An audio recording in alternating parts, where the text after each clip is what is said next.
Hey humans! What's the deal with all the marital murders? I found some crazy stories in AskReddit about murder being served up for dinner. Our first story comes from user Giant Frog. I thought my life was a dream come true. I found true love. My girlfriend and I finally got married. Everything seemed perfect. Almost too perfect. Everything was smooth sailing when we dated. We laughed, we played, we hung out, and we got along in so many aspects. This made me think that I finally found the perfect woman.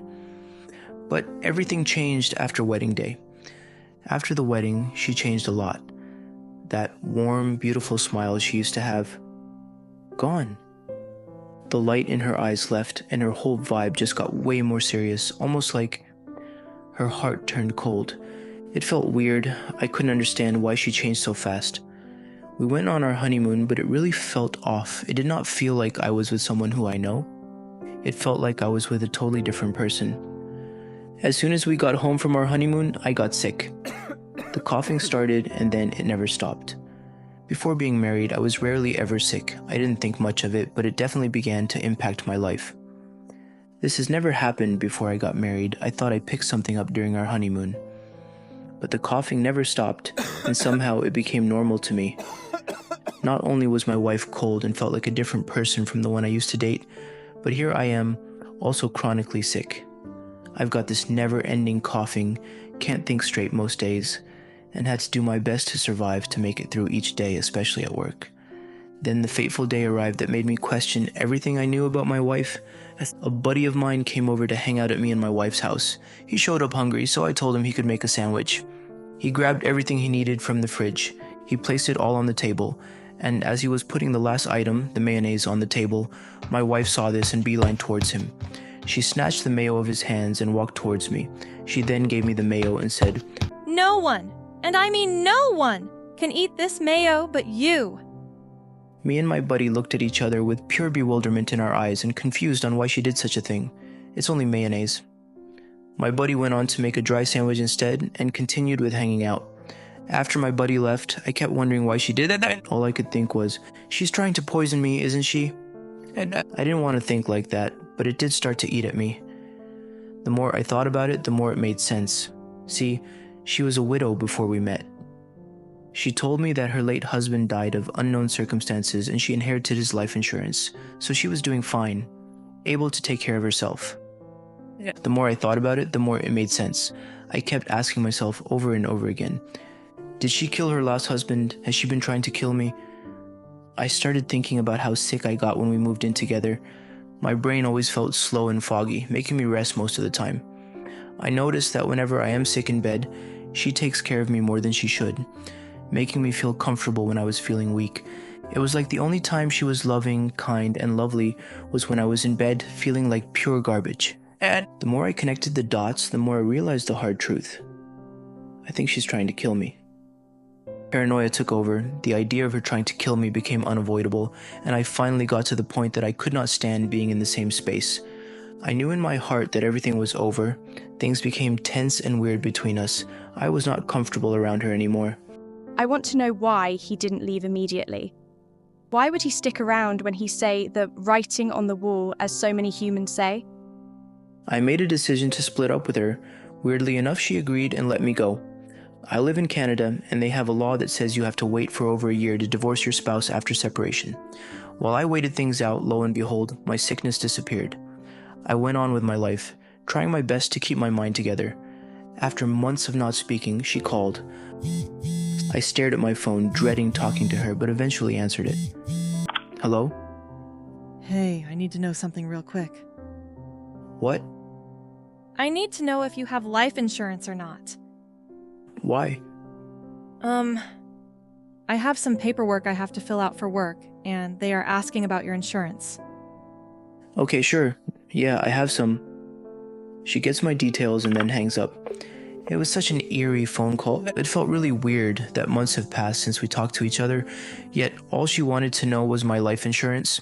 No other topic, not even small talk. Her doing that made me paranoid. Everywhere I went, I would look over my shoulders, checking if someone was following me. I kept wondering if she hired a hitman to take me out.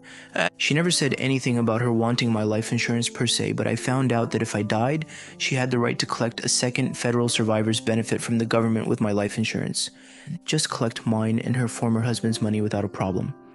It feels morbid to say, but it was clear that I was more valuable to her if I were dead than alive. Now, that's the kind of wife who takes "till death do us apart" very seriously. According to my data, not all women are crazy, and it seems that sometimes men can be too. In the next story, a lady shares her experience of her ex who tried to kill her during a family vacation. This story comes from a deleted Reddit user account. Even though she's disappeared, her story hasn't. I was in a classically abusive and toxic marriage for 3 years. Sadly, I lost count of how many times he almost took my life with his own bare hands. I was always afraid to leave, fearing that he would kill me on the spot. He played the game, beat the girl and buy her gifts, acting like that was a totally normal way to operate in a relationship. Everything he did to me made me think I deserved it. He lured me in with his lavish gifts to make up for the bruises he marked me with. I felt really confused, thinking everything he did was out of real love for me. I blamed myself, convinced that I was the one that made him like this. A failure of a girlfriend that deserved to be punished by my lover.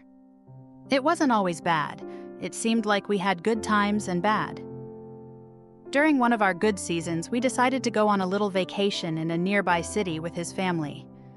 We booked a room in a cheap hotel that had a swimming pool and bar. One afternoon, we decided to hang by the pool and have some drinks. We swam, played, drank, and acted like a couple in love. He was drinking heavily, but I wasn't concerned about it. I expected everything would be fine since we were on a vacation. He'd never do that to me when we're out in public. After a while, he was pretty drunk, and I told him we should get ready to leave since we were supposed to be attending a family reunion a few minutes away from the hotel. He nodded, and we went to our room. We changed into our casual clothes and dried ourselves up. Things were peaceful. Everything was fine. I was feeling good and optimistic, thinking this was going to be a fun day, and I was excited to meet his extended family. We left the hotel, and I decided to drive the car instead since he was still pretty intoxicated. It was quiet in the car, the radio playing, sounds of wheels rotating on the pavement, and cars flying by passing each other. It was like the calm before the storm, because out of nowhere he punched me. In pure shock, I look over at him, left dumbfounded. His eyes were full of rage. I was helpless, driving forward as he continued to hit me.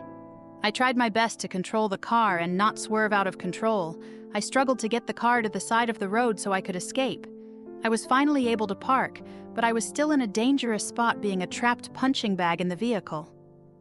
I did what I needed to get out of the car, and my husband clawed at me to keep me from leaving, grabbing my shirt, trying to stop me. He pulled so hard it tore my shirt off, but I didn't care.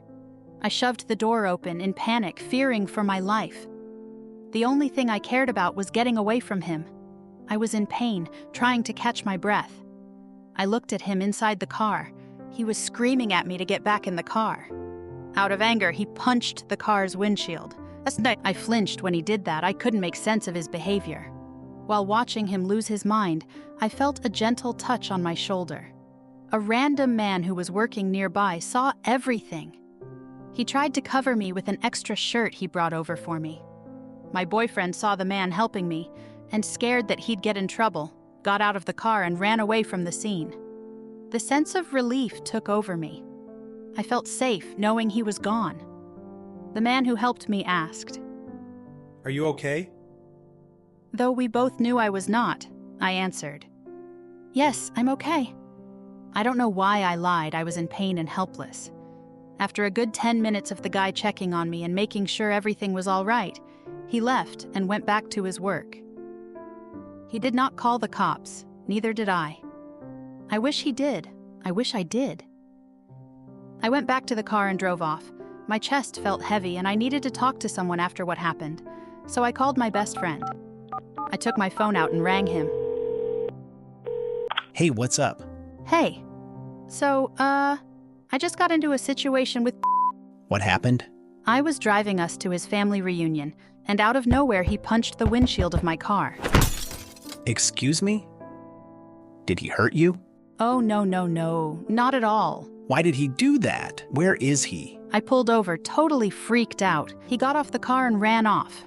I don't know where he is. That's good. Stay away from him. He might hurt you. It's going to be okay. We're on vacation with his family. I don't know what happened, but I think he just needs some space. I'm guessing y'all booked a hotel room. Yeah, we did. Okay, whatever you do, not go back to that hotel. I am fine. Don't worry. I'm sure it'll be okay. Seriously, stay safe. The call didn't last long. We said our goodbyes and he hung up. I obviously lied to him about the situation. I was too embarrassed to tell the truth, and I was scared that something might happen to me if I did. And of course, I didn't listen to my friend. I went right back to our hotel. I didn't know where else to go. Thankfully, I had the hotel keys with me, so I carefully checked the door first to see if he was waiting there. He wasn't. The sigh of relief I let out made my tense body calm down. I entered the room and laid in bed without taking off my shoes. I finally felt safe and calm. Silence filled the air. I could feel my body aching from all the bruising on my arms and face. I listened to my heartbeat and breath. Loud banging killed the silence. I got up and saw the door shaking. My blood ran cold. He's here. I went closer to the door and peeked at the peephole. I was right. It was my husband. Let me in now. The moment I opened the door, he slapped me in the face. It happened so fast that I couldn't process everything quickly enough. I stood there, shocked and dizzy. I took a look at him, but then I noticed his mom and aunt were standing behind him. His mom was in shock, but stood frozen, watching him push me against the wall and hold me at my neck. Thankfully, his aunt didn't freeze, and she jumped at him. She actually punched his head and knocked him down to the ground. His aunt was pissed and started yelling at him about how foolish he was. You idiot, what's wrong with you? Why'd you hit me? You attacked your wife, what the hell, amore? She kicked his side and then sat on the bed. His mom sat down too, in shock. I sat at the wall, crying, trying to calm down. Ladies, make it make sense. Why did she come back to the hotel room? And what is with this man who claims to love her attacking her? My spidey senses tell me this is not normal or acceptable. The ladies stuck around for a little bit until everything was calm, and then they left. I just tried to stay quiet and not trigger him. The rest of the vacation went surprisingly fine. He was back to being chill, and we had no more issues. But the scene in the car kept playing in my head, and I knew I needed to leave him. A few days after we got back from vacation, I got the nerve to leave. So I asked him to have the talk. Hey, can you come here for a sec? Yeah, what's up? I need a break. That trip was intense, and I just want some space. Surprisingly, he agreed. Summer had just started, and since he loves partying and drinking with his friends, it seemed he was actually happy to be free of me to do whatever he wanted.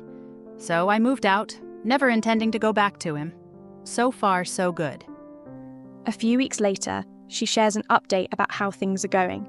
And, no surprise here, she keeps putting herself in harm's way. What is that about, ladies?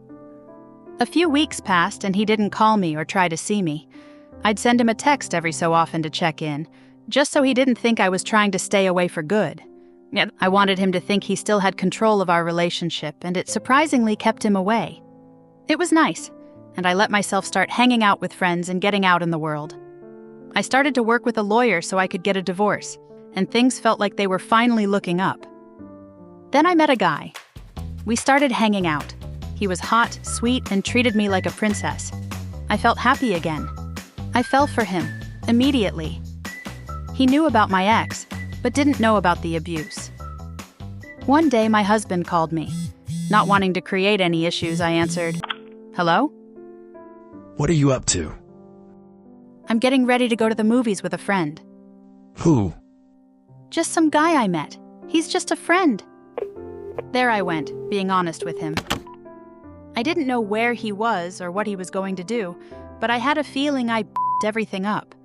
I proceeded with my plans, got in the car and straight on the road.